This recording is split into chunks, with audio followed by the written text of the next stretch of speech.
फिरौन की एक खादिमा जो मुसलमान हो गई, मुसलमान हुई, उसने अपना इस्लाम छुपाया हुआ था, ईमान छुपाया हुआ था। एक दिन यही मुसलमान खादिमा फिरौन की बेटी को कंघी कर रही थी, फिरौन की बेटी के बाल संवार रही थी। कंघी करते करते इस मुसलमान खादिमा के हाथ से कंघी छूट गई, हाथ से निकलकर नीचे गिर गई। जब कंघी नीचे गिरी तो उसके मुंह से अचानक निकल गया कि हाय, अल्लाह का मुनकर हलाक हो गया, अल्लाह का दुश्मन हलाक हो गया, अल्लाह का दुश्मन हलाक हो गया। इस मुसलमान खादिमा के मुंह से ये जुमला अचानक निकल गया। जब ये जुमला निकला तो फिरौन की बेटी कहने लगी, फिरौन की बेटी के बाल संवार रही थी ना, वो नीचे बैठी, फिरौन की बेटी कहने लगी कि अच्छा खादिमा, मेरे बाप के अलावा तेरा रब कोई और भी है? उस खादिमा ने कहा, हाँ, मेरा रब तेरा भी, तेरे बाप का भी,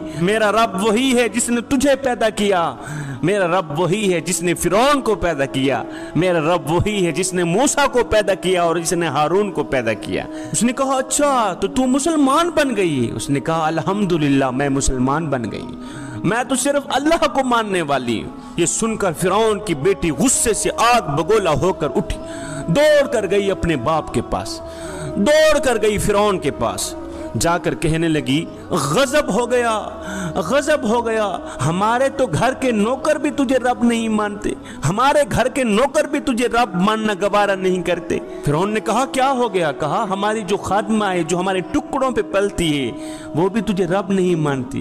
वो कहती है, मैं उस रब को मानती हूँ जो मूसा का भी रब है, जो हारून का भी रब है। अच्छा तो वो मुसलमान बन गई? कहा, हाँ, वो मुसलमान बन गई। तो फिरौन ने क्या किया, एक बहुत बड़े कढ़ा में तेल डाला और इस कढ़ा के नीचे आग जलाई। जब तेल उबलने लगा तो फिरौन ने अपनी उस खादिमा को बुलाया जो मुसलमान हो गई थी। उस खादिमा की 2 बच्चियां थी, एक दूध पीती बच्ची थी और दूसरी बच्ची थोड़ी बड़ी थी, चलती फिरती बच्ची थी। फिरौन कहने लगा, ऐ मेरे टुकड़ों पे पलने वाली खादिमा, मुलाजमा, नौकरानी, लोंडी, अगर तू मूसा के रब को मानेगी तो सुन, मैं तेरी बेटियों को भी जला दूंगा और तुझे भी जला दूंगा। और सुन, अगर तू मुझे रब मानेगी, अगर तू मुझे अपना खुदा मानेगी, तेरे घर को सोने चांदी से भर दूंगा, मैं तुझे माला माल कर दूंगा। बोल, अब तुझे क्या मंजूर है? मुझे मानकर अमीर बनना चाहती है या मूसा के रब को मानकर जहन्नम में जलना चाहती है, या मूसा के रब को मानकर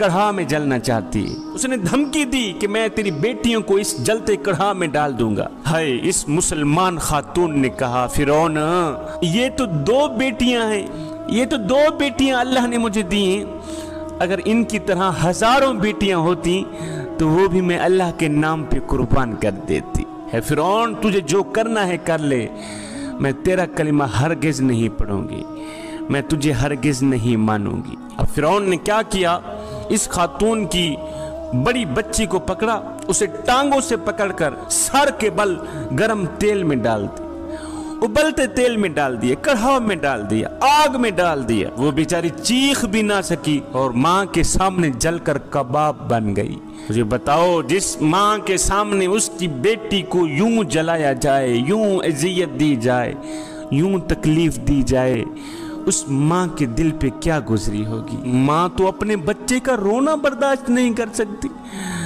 उस माँ के दिल पे क्या गुजरी होगी जो अपनी आंखों से देख रही है कि मेरी बेटी उबलते तेल में कढ़ा में जा रही है। वो बेचारी चीख भी ना सकी, कढ़ा के अंदर जाते ही वो जलकर कबाब हो गई। अब सुनो, जब मेरे अल्लाह ने इस माँ के दिल के अंदर गम और दुख को देखा तो अल्लाह ने क्या किया, इस माँ की आंखों से पर्दे हटा दिए। जब इस माँ की आंखों से पर्दे हटे तो इस माँ ने अपनी बच्ची की रूह को निकलते देखा। रूह निकल के जा रही है, माँ अपनी आंखों से देख रही है। अब वो बच्ची माँ को कह रही है कि माँ तू सब्र कर, सब्र का दामन हरगिज ना छोड़ना, माँ सब्र कर, तेरे लिए बहुत बड़ा अजर अल्लाह ने तैयार कर रखा है, थोड़ा सा और सब्र कर ले, बस हम इकट्ठे होने वाले हैं। अब फिरौन ने इस खातून की छोटी बच्ची को पकड़ा जो दूध पीती बच्ची थी। अब इस मासूम बच्ची को तो पता ही नहीं कि मेरे साथ क्या होने वाला है। अब फिरौन ने इसे भी, मासूम बच्ची को भी टांगों से पकड़कर उबलते तेल में डाल दिया, कड़कते कढ़ा में डाल दिया। हाय वो मासूम फूल, नरम और नाजुक गोश्त एक पल में जलकर कोयला बन गई, जलकर कबाब बन गई, पकोड़ा बन गई। दूसरी मर्तबा फिर से माँ की आंखों से पर्दा हटाया। माँ ने फिर दूसरी बच्ची की रूह को निकलता देखा। रूह निकल के जा रही थी और साथ में कह रही थी, माँ सब्र करो, सब्र करो, आगे तेरे लिए बहुत बड़ा अजर तैयार है। माँ सब्र का दामन हरगिज न छोड़ना, थोड़ा सा और सब्र कर लो, अभी हम इकट्ठे होने वाले हैं। अब जब फिरौन ने माँ को पकड़ा, उस मुसलमान खातून को पकड़ा, तो उसने फिरौन से कहा कि मेरी एक ख्वाहिश है, जाते जाते वो पूरी कर दो। फिरौन ने कहा कौन सी ख्वाहिश है? उसने कहा जब मुझे भी जला दोगे तो हम माँ बेटी की हड्डियों को इकट्ठा करके एक ही जगह पे दफन कर देना। माँ बेटी की हड्डियों को इकट्ठा कर देना, एक ही जगह पे दफन कर देना, बस यही मेरी ख्वाहिश है। खुदारा ये मेरी ख्वाहिश पूरी कर देना मेरे जाने के बाद। फिरौन ने कहा ये तुम्हारी ख्वाहिश हम जरूर पूरी करेंगे। फिरौन ने इस माँ को भी जला दिया, माँ को भी राख कर दिया। जब तीनों जलकर कबाब बन गईं तो इनकी हड्डियों को इकट्ठा करके एक जगह पे दफन कर दिया। इस वाक़या को देखकर हजरत आसिया मुसलमान हुई थी। फिरौन की बीवी जो थी हजरत आसिया, इस वाक़े को देखकर वो मुसलमान बन गई। अल्लाह ने हजरत आसिया के दिल में ये बात डाली कि कोई भी माँ अपने बच्चों को यूं कुर्बान नहीं कर सकती, हरगिज़ नहीं कर सकती जब तक हक सामने ना हो। एक बात और जो इस वाक़े का हिस्सा है वो ये है कि मेरे हुजूर अलैहिस्सलाम जब मेराज पर गए, जब मेरे हुजूर अलैहिस्सलाम बैतुल्लाह से बैतुल मुक़द्दस पर गए और जब वहाँ से आसमानों का उरूज हुआ तो नीचे से मेरे हुजूर अलैहिस्सलाम को जन्नत की खुशबू महसूस हुई, जन्नत की खुशबू महसूस हुई। मेरे हुजूर अलैहिस्सलाम ने जिब्रील अलैहिस्सलाम से पूछा, जिब्रील बता तो सही ये जन्नत की खुशबू कहाँ से आ रही है?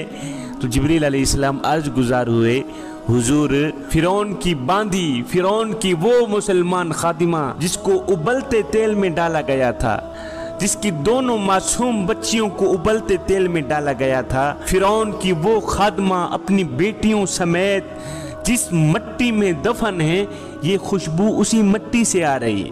वो जिस मिट्टी में दफन है हुजूर, ये खुशबू वहाँ से आ रही है। और उस वक़्त इनकी वफ़ात को 2000 साल से भी ज़्यादा अरसा गुजर चुका था, क्योंकि हज़रत सैयदना मूसा अलैहिस्सलाम और हमारे नबी के दरमियान तकरीबन 2000 साल का फासला है। अब जब हज़रत आसिया मुसलमान हो गई तो फिरौन बड़ा ही परेशान हुआ कि ये तो मेरे घर ही में इस्लाम दाखिल हो गया, ये तो मेरी हवेली में इस्लाम दाखिल हो गया।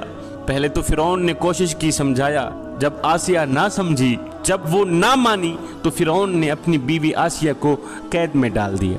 जब कैद में डाला फिर भी वो ना मानी, फिर उन्हीं भरे दरबार में कूड़े मारे, वो फिर भी ना मानी। इसलिए कि ईमान पर जितनी मुशक्क़त आती है वो उतना ही बढ़ जाता है, वो उतना ही मजबूत हो जाता है। जब फिर भी वो ना मानी तो फिरौन ने हुक्म दिया कि आसिया को सूली पर लटका दिया जाए, सूली पर चढ़ा दिया जाए, इसे सूली पर लटका दो कि ये तड़प तड़प कर मर जाएगी। आए जिस खातून ने कभी तिनके को भी नहीं उठाया था, आज उसके हाथों में कील, उसके पाँव में कील ठोंक दिए गए हैं। जब आसिया सूली पर लटक गई तो उस वक़्त आसिया ने दुआ की कि या बारी ताला मुझे अपने पास जन्नत में घर अता कर, मेरे मालिक मुझे जन्नत में घर अता कर और मुझे फिरौन के अजाब से निजात दे दे मेरे मालिक। जो ही आसिया ने ये दुआ मांगी तो अल्लाह ताला की रहमत की गैरत को जोश आया, मेरे मालिक की रहमत जोश में आ गई। मेरे मालिक ने फरमाया, फरिश्तों जन्नत के सारे दरवाजे खोल दो, जन्नत के सारे दरवाजे खोल दो और आसिया को दुनिया में ही जन्नत में इसका घर दिखा दो। अब फरिश्तों ने अर्श तक सारे दरवाजे खोल दिए।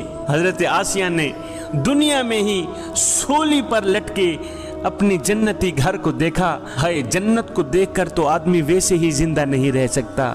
जब आसिया ने जन्नत में अपना घर देखा तो जोर से आसिया की हंसी निकली, जोर से आसिया मुस्कुराई और मुस्कुराती ही آسیہ کی جان نکل گئی، روح پرواز ہو گئی، جنت کے شوق نے آسیہ کو پاگل کر دیا۔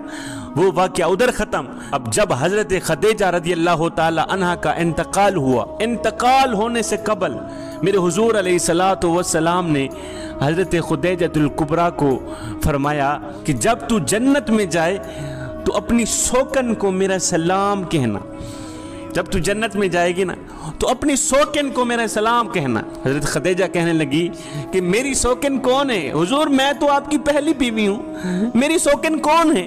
تو میرے حضور علیہ السلام نے فرمایا خدیجہ، فرعون کی بیوی آسیہ کو اللہ نے جنت میں میری بیوی بنا دیا۔ فرعون کی بیوی آسیہ کو اللہ نے اتنا مقام دیا، اتنی شان عطا کی، اتنا وقار دیا ہے، اتنی عزت دی ہے کہ اللہ تعالیٰ نے اسے جنت میں میری بیوی قرار دے دیا ہے، بیوی بنا دیا ہے۔